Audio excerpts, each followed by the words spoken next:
scheduled for this conference. I'm Joe Murphy, and I'm happy to say hello to our friends on site, Alan Levine, Bryan Alexander. Say hi. Hi, Joe. Hi. And do you still have Autumn, or did we lose Autumn? I still scouting for you. I saw her now. Okay, well, perhaps we'll get Autumn came back. Let me introduce let's have our virtual participants introduce themselves. Alan Pike.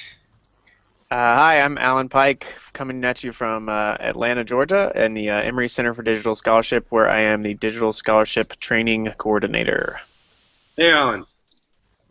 Cindy? Hi, y'all.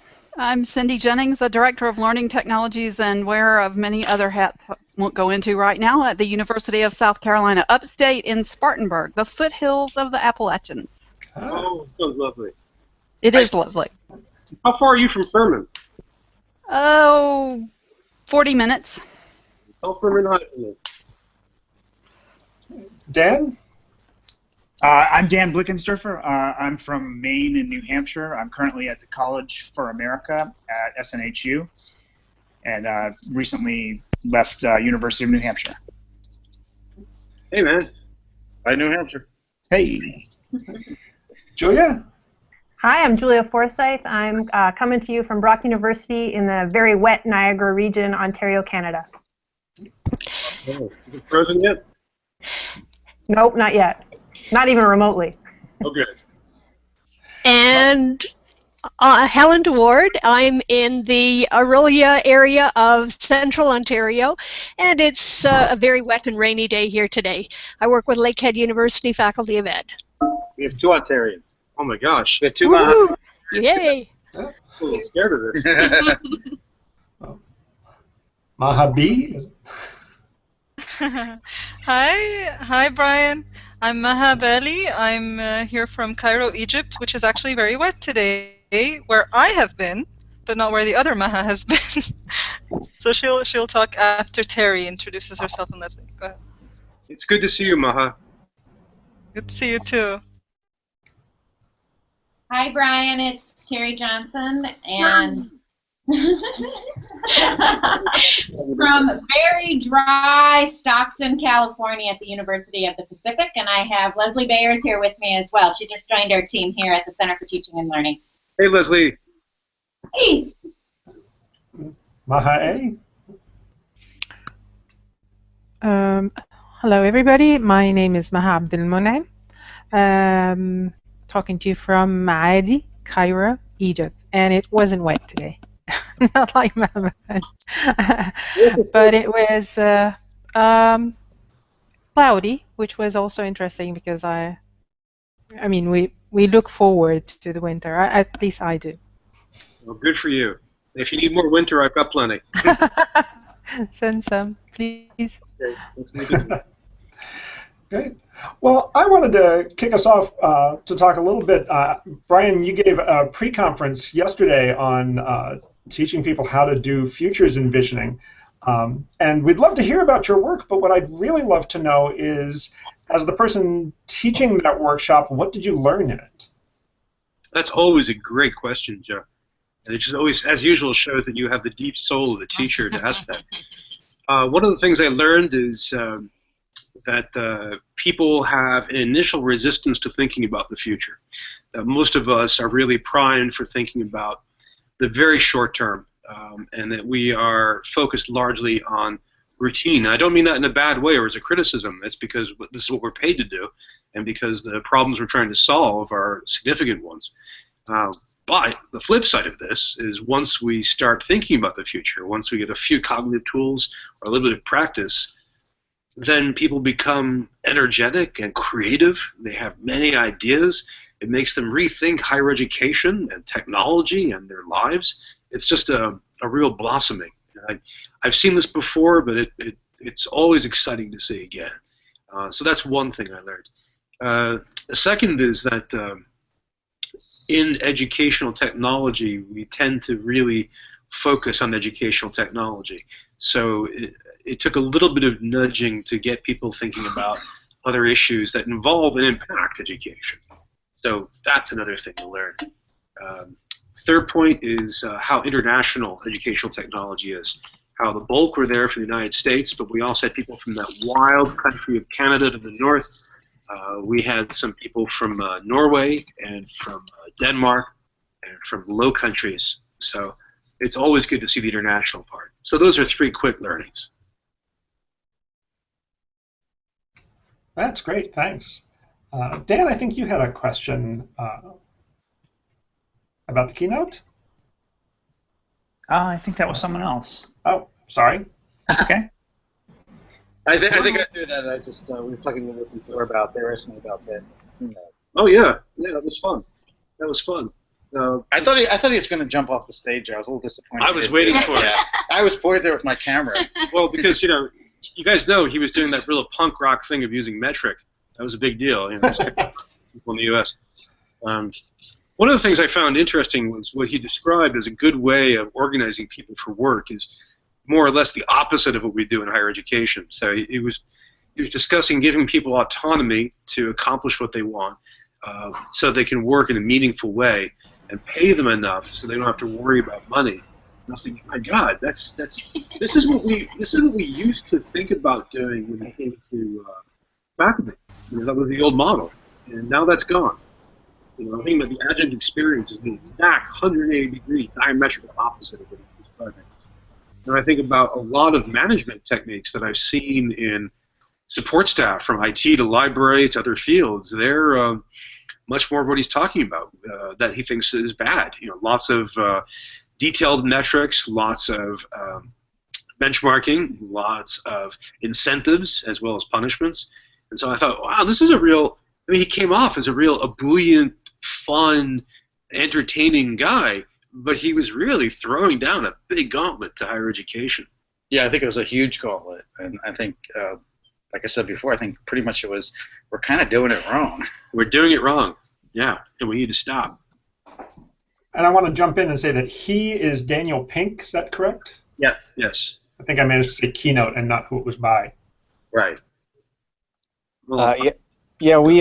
So this is something that we've actually been thinking about here in the Center for Digital Scholarship. We recently we're piloting, I guess you could say, the idea that we've taken, I guess, from some tech companies of having some think time or innovation time that we kind of build into the week to try to build some of that flexibility for doing things a little bit differently and getting off the sort of treadmill of tracking. And I think it's a really good model, especially more that we put PhDs into these staff positions and things like that. Good. And it was more flexible than just the 20% kind of thing. Yeah, that's what I was thinking about. I thought about the Google, which they don't do anymore, right? Yeah. But I thought that's what I was inspired by. I'm so glad you can do that. What was the hardest thing about implementing that? I'm sorry? What was the hardest thing about implementing that? Well, I guess we'll find out. We've been doing it for about a month and a half, 2 months now, and so I think part of what the challenge is going to be is figuring out how that gets incorporated into the other things, which is annual reporting and things that I guess it's sort of trying to get away from. Does that make sense? Yeah. Yeah. So the annual reporting, you've only been doing this for a little while, so that annual period is coming up, right? Yeah, it's a ways off, and I guess we'll just kind of see how that goes. But I think it's a good start. It's an interesting insight, Alan, that I'm sorry I jumped in, but it's an interesting insight that that's going to be necessary for people to be happy in alt-ac careers. That people who've gone down a research road are going to want to have a research chunk of their work life. Yeah, well, absolutely. Interesting. If we're going to take all that career seriously, the impulse is going to be to manage them more professionally. So maybe Alan Kay's line about the best way to predict the future is to invent it. I sometimes think the best way to predict the future is to prevent it. So we have to make sure that doesn't happen. I have a question, if you don't mind. Oh, hey. Okay. First of all, for those who don't know, I'm not a teacher. I was never a teacher. I am a trainer. I've always worked in the corporate world. So trainer, coach, instruction designer, because I have to create everything from A to Z for the training centers or for my clients. Anyway, so if I told you that you can learn a lot as an educational field, or from what the corporates and companies, especially in the training center and development side, have been already through. And suppose that you believe me 100%. What do you think that you can learn from them? Well, that's a great question. I want to hear from other people. I don't want to dominate here. This is why he's good. Well, Alan, you go first. He passes the buck. I'd actually, and I've already been saying a little bit too much here, but I would just in the beginning, Maha, counter the fact that saying you're not a teacher, because what you described as a trainer is absolutely teacher. What you do as parents is teaching. So I think I don't have formal training as teacher, but I kind of think I teach quite a bit. You teach all the time. You teach really well. So yes, I second the motion. But the question is really about what can we learn from the corporate training side? Yeah, well, I mean, let's throw out a couple quick things. One is that simulations matter, right? And simulations and gaming matter, and we should use those. I mean, that really is a big deal, and we don't take enough advantage of them. The second part is the kind of contingent need for training and education. That I need to drive this vehicle. I need to be skilled up on it. Okay, good. Train. Get going on that. In education, we tend to divorce the immediate need from the provision of education. Where we go to school to learn how to think. That's one of the models of interactive education. Or we go to find ourselves. I think it's important that an instrumental notion of education is good and really practical. And in fact, we should do more of it. Those are a couple of quick things. There's some technological things too, but again, I really do want to hear from everybody else. I want to hear from Maha. What does she think? Okay, She's in one? the corporate. So The Maha, one who asked the question. Maha, who asked the question. I want to know what you think, because you said you're in the corporate world. What do you think that we in higher education could learn from the corporate world? Okay, first of all, I said that I'm not a teacher, not because I don't teach, but because I am not officially a teacher. I mean, I don't have that title. And sometimes I feel a bit of an outsider. People are suspicious of why am I here with educators. But anyways, as for what education can learn from the corporate world, a lot, and it's not just about the development, it's about the organizational part, it's about management, because I think from reading a lot of educators' blogs, the educational field is going through a lot of changes that the corporate world have already gone through and is still going through every day, but there's a lot that you can learn. The problem that the corporate world has is that they're always, in a way, bogged down by the bottom line, making money. You don't have that, or you're not supposed to have that. So if you look at the solutions that they've tried and succeeded, maybe it'll succeed with you much, much more, because money doesn't come into it, or at least not as much, I think. Well, Maha, I have a question for you, because there's later this evening there's going to be a FacDev chat for faculty development, and we're going to be talking about reflection, because a lot of faculty development takes place in the form of workshops, and we don't actually let faculty reflect or write and so on. So just wondering, in terms of corporate training, because I was in corporate for a couple of years and I used to do a lot of trainings, and the trainings were much more engaging than a lot of teaching that happens in the classroom. But there was no element of reflection to the workshop. Did someone say ouch? Is someone okay? Oh, I'm physically okay, but mentally wounded. I mean, I told you he's very sensitive. Where you said I am. I'm a little flawed. No one understands this. But you said that so much of the corporate training you saw was more effective than the teaching in the non-corporate classroom. That's quite a. I said more engaging. I didn't say effective. I said more engaging. Why? And I said most. And most of the corporate training and most of the classroom. And so that's not all, but engaging, not effective. Because I'm saying there's no reflection, and I'm worried about that. I understand that. So what makes it more engaging?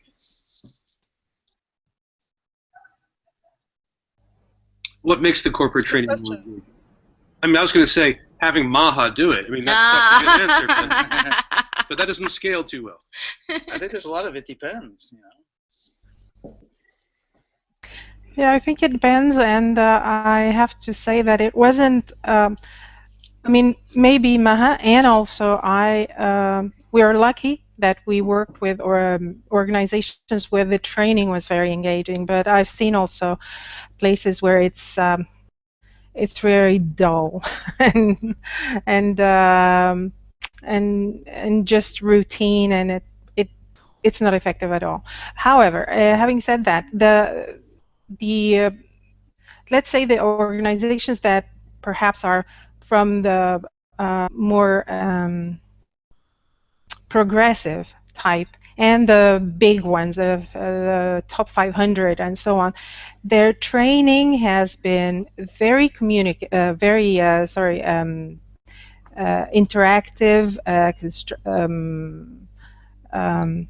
hands-on, project-based, game-based, and so on and so forth since the 80s. We've tried everything, I think. So there's the game-based part again. That's definitely a strength. I wonder sometimes because in that domain as well as like when people talk about what students can learn on their own, by seeking out information on the internet, it's often things that people know that they want to know. Like they want to learn how to do something in a piece of technology or Minecraft, or they know they want to get trained in a certain something. I mean, and there's a lot of good education is where people don't know necessarily what they want to know or should be knowing, and so it gets to be a little bit more of a challenge. In terms of the design, etc. And there's a lot of huge differences there when you know exactly what you're signed up to learn. No, that's true. That's true, and you have a desire for it. I mean, so if is it Dan? That's Dan. So I mean, Dan and I in February may have a strong desire to learn how to dig ourselves out from under a 20-foot drift of snow, and we have that immediate need, right? But if I take a class in, say, Korean history, I may be intrigued, but I don't have an immediate reason for it, and so I may be less engaged as a learner. Right. Actually, I'd love to take a class in Korean history. It's not a good example, but that's I see what you mean. And some of what Pink was talking about, intrinsic versus extrinsic. I mean, his example was really rudimentary, like factual. And if you're all working together in a corporate environment, you probably have some intrinsic kind of need to be there, even if it's just getting a paycheck, right? I mean, you still want to do your job well. You still want to... Can you guys hear Autumn okay? I don't know if you guys can hear me. Yep. We can hear you great. I couldn't tell who was talking, but we can hear you. Sorry. Loud and clear and disembodied. Hi, Autumn. Well, here, we'll just yank this around. See, there is Autumn right there. This is live on the internet. You're okay with that, right? Yeah. Say hi. Pete dropped by. We just sucked him in. I'm Kayak Pete on Twitter. So some of you I know from previous things. So. I think it's so cool that we have physical lurkers. That's really awesome. Oh, we totally have lurkers. It's awesome. Hi, Pete. I want to get to Cindy's comment, but just a quick thing that Autumn said is really, really important. Forgive me if I paraphrase this incorrectly. No, go ahead. Go ahead. That they had to learn things together. That a team working in the corporate sector has to learn to do something because they're working on whatever it is, widget production, service, that kind of thing. And I think that in education, all too often, we have asocial learning, where it's down to the analytic that's observing, okay, when did Maha stop reading this chapter? Or, when did Alan finally ace this quiz? And it's about individuals. And that's how the testing regime is about individuals. And we're not as good about doing community-based learning. I mean, Joe is at a school which has very small class sizes and a big sense of community. So it might be an exception, but I mean, this may be another thing that we can learn from the corporate world. Yeah, Alan, in the chat box, Alan mentions in professional development, it's asymmetric, siloed by skill, and a team individualized. That's quite true. It's quite true. Cindy's been evoked. Cindy, people have been talking about you. So we need to have Cindy's question. So it's about time.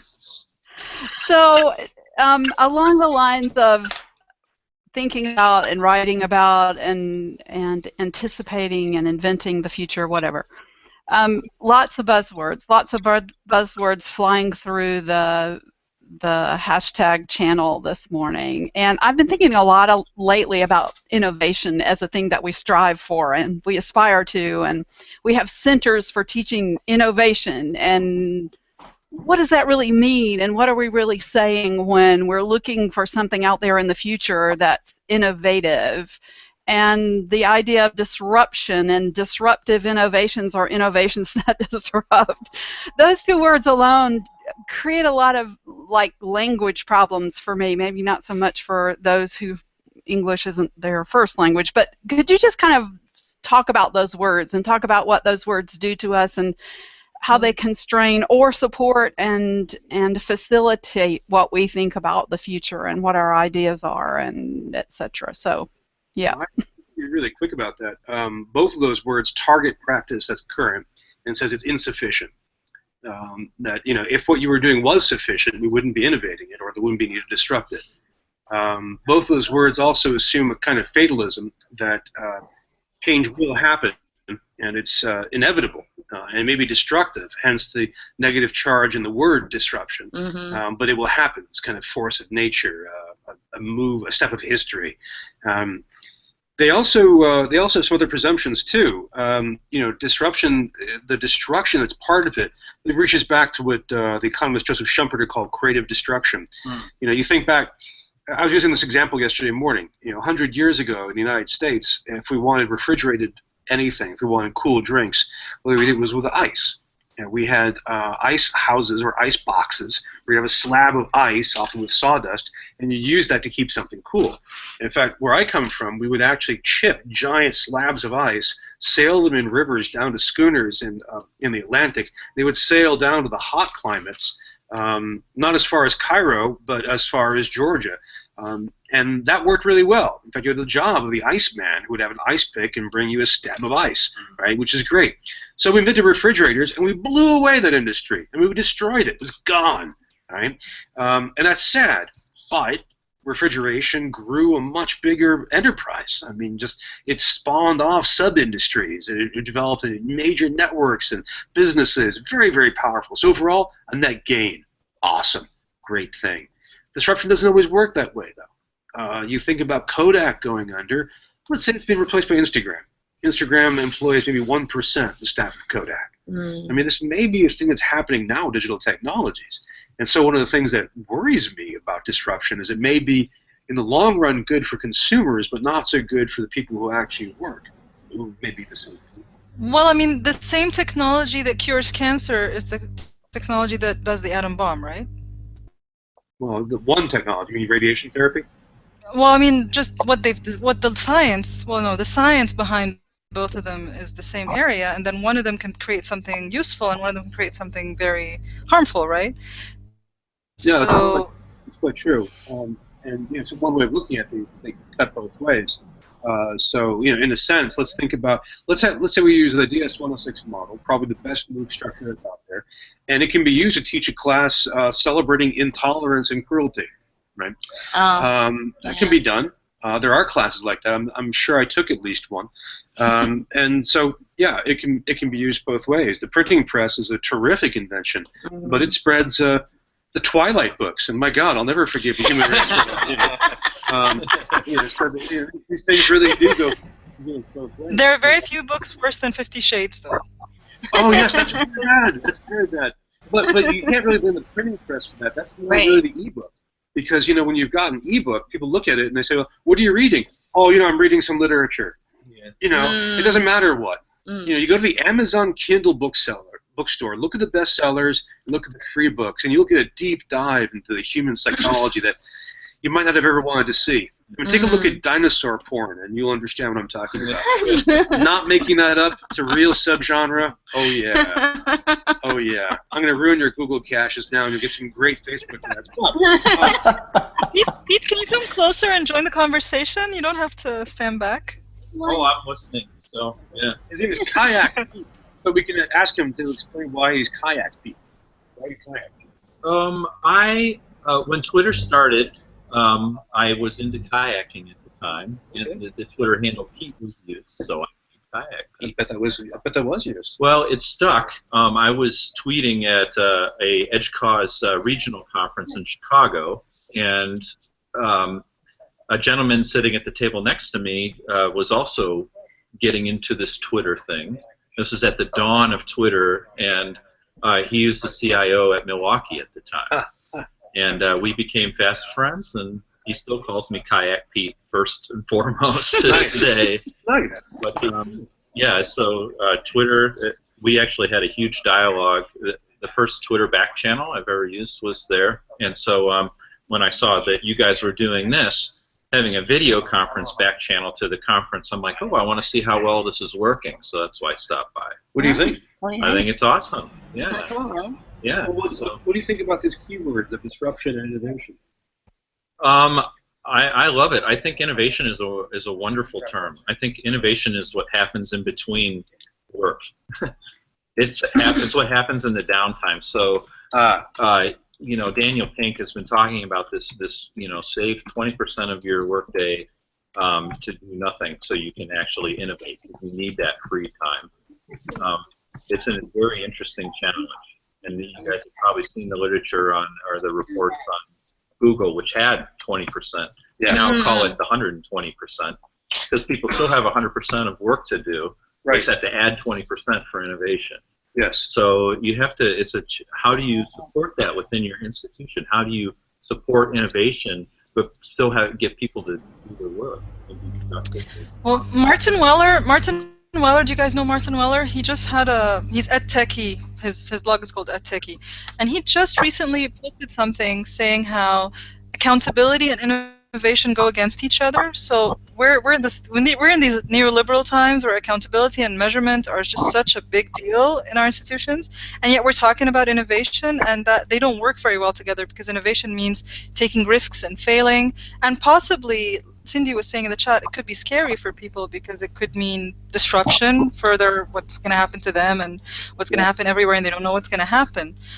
And then the other thing is, you know, you can, like, one of the things the keynote was saying that I could see on Twitter was, you know, allow people to be self-directed and decide where to go, but that ignores the inequalities of people who are minorities for whom taking those risks is different, and being self-directed, they don't have that necessarily self-efficacy because they have to try so much harder to reach the same thing as a dominant, like, white male in their same society. And so saying you be self-directed, I'm going to let you be autonomous, assumes everyone has the same ability to be autonomous, and that's not necessarily true, and that the risk is equal for everyone, and it's not. So if you're an adjunct and I ask you to take risks, you can risk losing your source of income versus a tenured professor. And if you're a person of color, a gay, you know, all that. So it becomes much more complex when you start to think of these things. That is a really great point, and I think that happens a lot with faculty who are less versed about what it is that we do, the world that we live in, the things that make, like, this hangout possible. It's extremely intimidating to a lot of the people that I work with. They're like, you know, I don't even know how to turn my mic on, let alone how to turn that camera on or do anything with it or speak on camera. Heavens no, not going to do that, not interested. And so to kind of put everything that we're trying to ask that they embrace and utilize and to become an organic piece of what they do under the umbrella of innovation is just too much for them to wrap their heads around. When faculty where I am teach a 4-4 teaching load, they're teaching 4 courses and doing advisement and all of the other traditional faculty roles. And oh, by the way, we want you to innovate too. Come on to my workshops and let me show you how. It's really not something that is easy to get folks to come and agree to. I want to break in just for a second and let our on-site folks know we have been going for about a half an hour. I know that there's about an hour of lunch left, so if you guys need to run, we completely understand that. And yeah, I just wanted to kind of throw that out there because usually these are about a 20-minute to half an hour kind of thing, and sometimes you get wrapped up in conversation and you forget that there's a whole there's a whole other conference kind of going on. So just wanted to throw that out there. We can keep going if you want to. I'm but hungry. Get some food, man. Do you want Go get some- Here, wait. Do you want to fortune cookie? No, I'll go eat lunch. All right, your turn. Right. So Bryan Alexander has fortune cookies for lunch. Great speaking with you all. Thank you very much for being here. I really want to thank Thank you, everybody. Alan and Autumn, and thank you, Bryan. And we on-site people, we virtual people can keep going for a while if you guys want. Yeah. I find it a very interesting conversation. And thank you, Bryan. We'll see you in San Antonio. That I know that we'll see each other at the EDUCAUSE ELI conference. It's so good to see all of you guys, and especially I've been tweeting at Maha B back and forth, so it's good to actually be in real-time video with you. It's good to meet you, Maha. I can't read the text. Hang on a second. Abdelma name, right? Correct. Thanks. Nice to meet you too. Thanks. Cindy, I hope I did okay with your keyword challenge. What she said on Twitter was basically avoid using that as long as possible. Yeah. And make sure you nice. get to eat. Nice to meet you all. Absolutely. Great seeing you, Helen. Thank you, everyone. Bye. Bye. Hey, Take care. bye. Terry, take Bye. care. Get some water. Bye, Adam. Bye. Bye.